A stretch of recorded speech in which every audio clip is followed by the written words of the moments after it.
श्री योग वासिष्ठ के उत्पत्ति प्रकरण में श्री वशिष्ठ जी महाराज बोले, हे राम जी, संसार के मिथ्यात्व का निश्चय कराने के लिए और दुख रूपता को दिखाने के लिए आत्मस्थ स्थिति प्राप्त करने के लिए मैं तुम्हें एक आख्यान सुनाता हूँ। उस आख्यान का नाम है चित्ता आख्यान। चित्त आख्यान। ये चित्त ही सर्वरूप धारण करता है। ये बात इस आख्यान से ज्ञात हो जावेगी। ये चित्त ही जब खड़ा होता है तो समस्त जगत दिखता है, और जब ये चित्त सुषुप्ति अवस्था में, जब जड़ता में, निद्रा में लीन हो जाता है, तो ये देह और जगत दिखना भी बंद हो जाता है। इससे जितने भी देह हैं, जितने भी हाथ पैर हैं, ये सब चित्त के हैं। इसलिए कई बार जब चित्त को समझाने के लिए कहते हैं तो 1000 सिर 1000 आँखें, हाँ, किसकी हैं? ये सब चित्त ही तो बना हुआ है। सबकी आँखें, हाँ, सबकी आँखें, सबके श्रोत्र, सबकी नाक, ये प्रकृति बनी हुई है। प्रकृति का ही अंश चित्त है। इसलिए ऐसा भी कहा जाता है सब कुछ चित्त बना हुआ है। इसलिए विचार करके देखो प्यारे, जगत बना है मन से। ये जगत मन से बना है। बस इसी बात को समझने के लिए ये चित्त आख्यान कहा गया है। श्री वशिष्ठ जी महाराज कहते हैं, हे राम जी, एक जगह महाशून्य वन में मैंने एक पुरुष देखा जिसके 1000 हाथ, 1000 कान, 1000 नेत्र थे, और वो बड़ा चंचल था, बड़ा व्याकुल भी था, और उसका आकार भी बड़ा था। समझ में नहीं आ रहा था कितना लंबा चौड़ा है, और वह अपने भुजाओं के और शरीर के बोझ से ही कष्ट पा रहा था। अनेकों योजन दौड़ता चला जाता था, और दौड़ता दौड़ता थक जाए तो जाकर के कभी कभार वो कुएं में, अंधे कुएं में गिर पड़े जहाँ अंधेरा रहता है। बंधुओं, इसको समझने की ज़रूरत है। ये चित्त हमेशा भागता रहता है। ये क्षण भर में क्या सुनने लगता है, क्या देखने लगता है, क्या करने लगता है। क्षण भर में अमेरिका, क्षण भर में ऑस्ट्रेलिया, क्षण भर में दिल्ली, बम्बई, कलकत्ता, हर जगह घूमता फिरता है। तो दौड़ लगाने के लिए कहें तो इससे आगे दौड़ लगाने वाला और कोई है ही नहीं। ऐसे ये जो दौड़ रहा है, ये कौन दौड़ रहा है? ये तुम्हारा चित्त दौड़ रहा है। तो चित्त का आख्यान चल रहा है। तो और कब जाकर के अंधकूप में गिरना, जानबूझ करके गंदे कर्म करके उसी में आसक्त हो जाना, काम क्रोध आदि में आसक्त हो करके, और उसी में, हाँ, उसी में मर जाना, शरीर त्याग देना, अंधकूप में गिर गए, ऐसा समझना चाहिए। और फिर वहाँ से निकल करके ये चित्ता आख्यान वाला पुरुष, जिसके 1000 आँखें, 1000 पैर, हाथ पैर वाला ये पुरुष फिर भागता है, और फिर वहाँ से निकल करके अंधकूप से जब निकला, जब पुनः जन्म हुआ, तो फिर जाकर के कंज वाली जंगल में कूद पड़ा। कंज वाला जंगल वो है, एक बेल विशेष होती है जिसके नस नस में 1000 लाखों कांटे होते हैं, बेगिनती कांटे ही कांटे होते हैं। उसको कहीं कंजा बोलते हैं, कहीं कंज बोलते हैं। तो उसमें जाकर के कूद पड़ा तो और कांटे ही कांटे चुभ गए। जैसे अब वो ये चित्त ही तो है, पढ़ लिख करके फिर कूद पड़ा, जाकर विवाह कर लिया, फिर दूसरे के साथ ताका झांकी करने लगे, फिर और तीसरे चौथे, अंत ही नहीं आता। ये कंज वन में गिर पड़े, जाकर के चोरी उचक्की करने लगे, घूसाखोरी करने लगे। ये इसमें कांटे ही कांटे हैं। जहाँ जाओगे कोई तुम्हें सत्कार नहीं देगा। चित्त में हमेशा कष्ट रहता है। जहाँ जे पर धन पर धारा, जो पराये धन और पराये स्त्री की ओर नजर करती, कंज वन में पड़े हुए हैं, और इनको जगह जगह पर, हर जगह अपमानित होना पड़ता है। इनका अपना दिल भी नहीं मानता। ये इतना गिर चुके होते हैं, ये मैं इंसान हूँ ऐसा दिल इनका कहे। कई बार तो ये नहीं मानता कि मैं आदमी हूँ क्या, ये आदमी वाले काम हैं क्या। ऐसा करके कंज वन में भयानक कांटों से भयानक पीड़ा, जब इसे नाना प्रकार की वृत्तियाँ जो इसके किए हुए कर्म होते हैं और वो वृत्तियाँ बन करके दुख देती हैं, तो ये कंज वन की तरह से चुभता है। हर एक जिन संतानों को पैदा किया वो जवाब और कड़वा वचन बोलती हैं। महिलाओं के साथ अन्याय किया इसलिए वो भी कड़वा बोलती हैं, और दूसरे का धन अपहरण किया है वो भी बदला लेने की फिराक में रहते हैं। इसलिए कंज वन में हर जगह कांटे चुभते हैं। इसलिए ऐसे ही इसने आचार विचार किया जिससे कि इसे हर जगह कष्ट प्राप्त होता है। तो इस प्रकार से ये चित्ताख्यान वाला पुरुष है, विषयों में गिरते, राग द्वेष में गिरते, मान अपमान में गिरते पड़ते कंज वन की तरह ही इसको दुख प्राप्त होता है, कभी शांति नहीं मिलती। जब कुछ काल वहाँ बीता, कंज वन में पड़ा था, और जब वहाँ उसे बहुत कंटक चुभे, धन पुत्र स्त्री आदि के कंटक चुभे, अनुकूल हुए तो वियोग दे करके कंटक चुभे, और प्रतिकूल हुए तो गला पकड़ लिया तो ऐसे दुखी किया।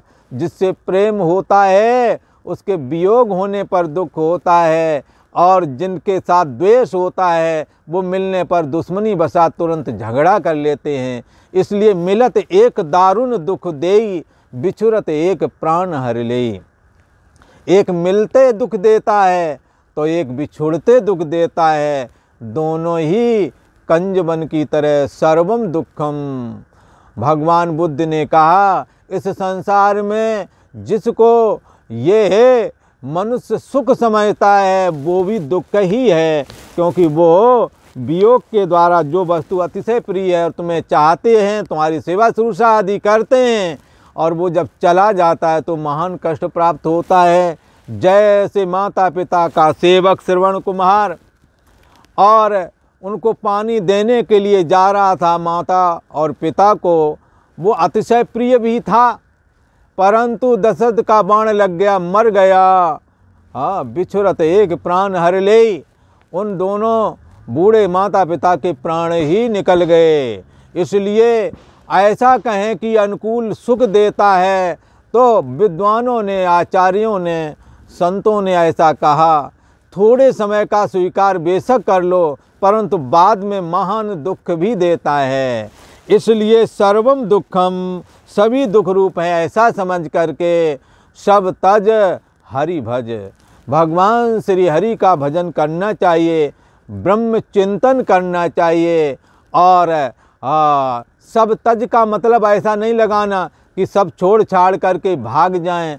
और कहाँ जाओगे बंधुओं, जहाँ जाओगे ये धनपुत्र स्त्री आदि वहीं मिलेंगे, ये राग द्वेष पीछा नहीं छोड़ेंगे। जहाँ जाओगे वहाँ की समस्या अलग है, तो यहाँ की समस्या दूसरी तरह, पर समस्या से खाली कोई जगह नहीं है।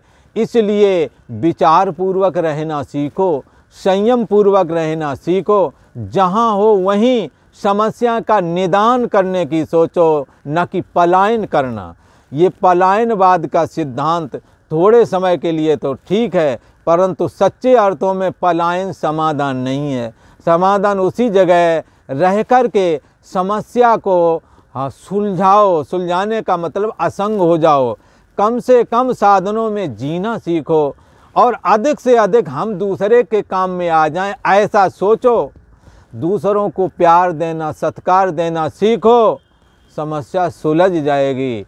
आप समस्या बन के जीना मत। हाँ, जो समस्या बन के जी रहे हो इसीलिए समस्या है, आप सबके लिए समाधान बन जाओ।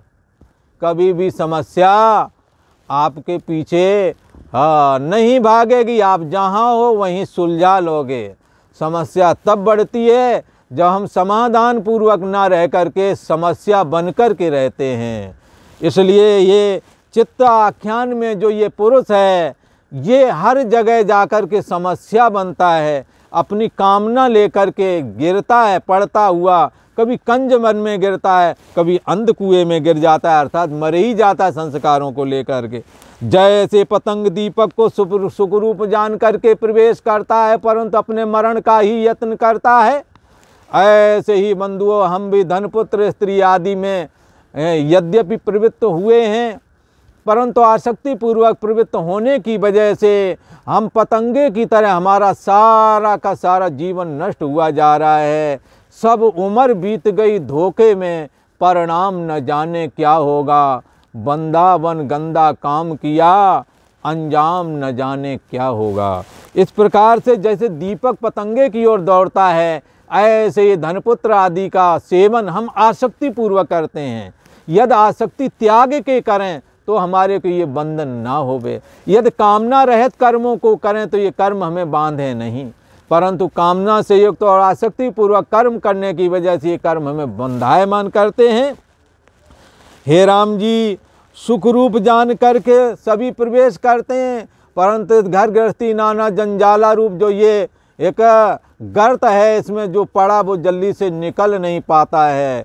इसलिए अतिशय अति हरि कृपा जासु पर होई, पाँव दे या मार्ग सोई। इस मार्ग में उसी का पैर जम पाता है जो भगवत भक्ति करता है और जो ब्रह्म चिंतन करे। यहाँ कहते हैं कि उसी फिर क्या करता था वो चित्त आख्यान वाला पुरुष, उनको सुखरूप करके जाए तो वहाँ दुख ही मिले, फिर लौट के उसी बन को फिर जावे और अपने हाथों से अपने आप को कष्ट करे। जब आप कामना युक्त कर्म करोगे, निंदा चुगली करोगे, दूसरों को कष्ट देने के लिए अभिमान को आड़े लेकर के आप दूसरों को तंग करने लगोगे, तो ये कोई नहीं काउकर सुख दुख कर दाता। ये तुम्हारे जो कर्म है ये तुम्हें अगर गंदे करोगे तो तुम्हें दुखी करने आएंगे और अच्छे करोगे तो सुख देवेंगे। इसलिए कोई किसी को सुखी दुखी नहीं करता। यहाँ कहते हैं आप ही दुखी हो रहा है वो, और क्या करता है, अपने हाथों से अपने आप को मारे और कष्ट करे। हाँ, आप जो कहते, कई बार बुजुर्ग कहते हैं तुम जो करते हो उल्टे काम, ये इससे कोई दूसरा नहीं, तुम ही दुखी होवोगे। तो उसी को यहाँ कहते हैं कि हाथों से अपने को मारे और कष्टवान होता था। वहाँ से निकल करके ये कदली वन में चला गया, केले वाले वन में, और उससे निकल करके फिर आपको मारे। केला का वन अर्थात इसको शीतलता भी शांति ना दे सकी। शीतलता भी उसी को शांति देती है जिसका चित्त शांत है, जो दूसरों के प्रति उपकार करते हैं, सहानुभूति रखते हैं, जो दूसरों के कष्ट, ये दुखी हो जाए, ये मर जाए, इसका ऐसा हो जाए, उसका ऐसा हो जाए, ऐसी कामना रखोगे, कौन तुम्हें सुखी करेगा। इसलिए सर्वे भवन्तु सुखिनः सर्वे सन्तु निरामया। आप जब ऐसी बुद्धि रखोगे सभी सुखी रहें, सभी निरोगी रहें, तो ही आप भी रहोगे। इसलिए ये चित्त आख्यान वाला पुरुष कदली वन में जाए, वहाँ भी ना रुक सके, अर्थात शांति थोड़े समय के लिए, धन नहीं था, नौकरी लग गई, थोड़ी शांति आई, तो भी उस कुछ समय बाद वो शांति भी भंग हो गई। पुत्र नहीं था, पुत्र हो गया, कुछ शांति मिली, बाद में वो पुत्र ही झगड़ा करने लगा, तो वो शांति गई। तो उसी को यहाँ कहते हैं कदली वन में प्रवेश कर ले शांति वाले में, और फिर कुछ समय बाद फिर दुखी होवे, फिर अपने आप को मारे। इस प्रकार से ये चित्त आख्यान वाला पुरुष कभी शांति को प्राप्त ना होवे और आपको मारता हुआ कष्ट को प्राप्त होके दूर दूर जा कर के गिरे। इस प्रकार वह अपना किया आप ही कष्ट भोगता था, कोई नहीं काऊ कर सुख दुख कर दाता। जो कर्म तुमने किया तुम ही उसका भुगतान करोगे, वही यहाँ दिखा रहे, आप ही कष्ट भोगे, आप ही कब भटकता भी फिरे। इस प्रकार से तब मैं वशिष्ठ जी महाराज बोले, हे राम जी, तब मैंने उस पुरुष से पूछा, अर्थात भगवान वशिष्ठ जी ने चित्त से कहा, आखिर तू कैसे दुरुस्त आएगा, तेरे से मैं कैसे छुटकारा पाऊँ, तू कौन है, कैसे तेरा जन्म हुआ। तो अब वशिष्ठ जी महाराज उस चित्त आख्यान वाले पुरुष से पूछते हैं कि अरे तू कौन है और ये क्या करता है, अपने हाथ से ही अपनी ताड़ना करता है, मारता है, कहीं गिरता है, और किस निमित्त ऐसा करता है, तेरा नाम क्या है, और यहाँ क्यों मिथ्या जगत में इस प्रकार मोह कर रहा है। कभी पत्नी के लिए रोता है, तो कभी पुत्र के लिए, कभी धन के लिए, कभी मान सम्मान के लिए। इस मिथ्या जगत में इतना मोह क्यों कर रहा है, तू कौन है। तब उसने मुझसे कहा, मैं न कुछ हूँ, न ये कुछ है, न मैं कुछ हूँ। हाँ, मेरे को कुछ समझ नहीं आता। चित्त अपने आप में जड़ माना गया है ना, शून्य माना गया है। इसलिए चित्त को जब खोल के देखो कदली वाले पेड़ को, केले को, तो अंदर कुछ सार नहीं निकलता। ऐसे ही चित्त में यदि इसका विचार करो और वासनाएं हटा दो, चित्त में कुछ नहीं निकलता, शून्यता है। इसलिए चित्त आख्यान वाला पुरुष क्या कह रहा है? न मैं कुछ हूँ, मैं कुछ नहीं हूँ, है न कुछ हूँ, न यह कुछ है, न मैं कुछ करता हूँ। अरे वशिष्ठ, तू मेरा शत्रु है, क्योंकि वशिष्ठ विचारवान है, ब्रह्म विद्या के प्रतीक हैं। जगत का अत्यंत अभाव उन्होंने देखा है अपने ज्ञान के द्वारा, इसलिए वो कहने लगे, वशिष्ठ जी से वो कहता, चित्त आख्यान वाला पुरुष, तू मेरा शत्रु है, क्योंकि तू ज्ञान के द्वारा हमारे चित्त का अंत कर देता है, इसलिए तू मेरा शत्रु है, तेरे देखने से मेरा नाश हो जाता है। तू ब्रह्म विद्या स्वरूप है, ब्रह्म ज्ञान का अवतार है, तेरे सम्मुख होते ही मुझ चित्त का नाश हो जाता है। इस प्रकार कहकर वह अपने अंगों को देखने लगा और रुदन करने लगा, अर्थात धनपुत्र स्त्री आदि में मोहित हो गया, यही अंग है। और एक क्षण में उसका बपू नाश हो गया, बूढ़े वाले मर गए, जवान वाले फिर वैसे हो गए, तो दूसरा पुरुष चित्त वाला तैयार हो रहा है। तो बपू नाश हो गया और प्रथम उसके शीश, फिर भुजा, फिर वक्षस्थल सब क्रम से गिर पड़े। जैसे जन्मा था, बचपना जवानी बुढ़ापा भोग के मर गया, और फिर उतना ही फिर खड़ा हो गया, पैदा कर दिया इतने, फिर उनके विवाह कर दिए, फिर उतना ही चित्त आख्यान वाला वो पुरुष फिर खड़ा हो गया। तो इस प्रकार से इसका अंत नहीं आता। वशिष्ठ जी ब्रह्म ज्ञान के अवतार हैं, वो चित्त का अंत कर देने में समर्थ हैं। इसलिए चित्त आख्यान वाला पुरुष कहता है कि तेरे से मैं डरता हूँ, हाँ तू मेरे सम्मुख मत आ। तो इस तरह से चित्ताख्यान का वर्णन किया गया है। आगे के प्रसंग को आप आगे वाले एपिसोड में सुनेंगे। आज इतना ही। ओम।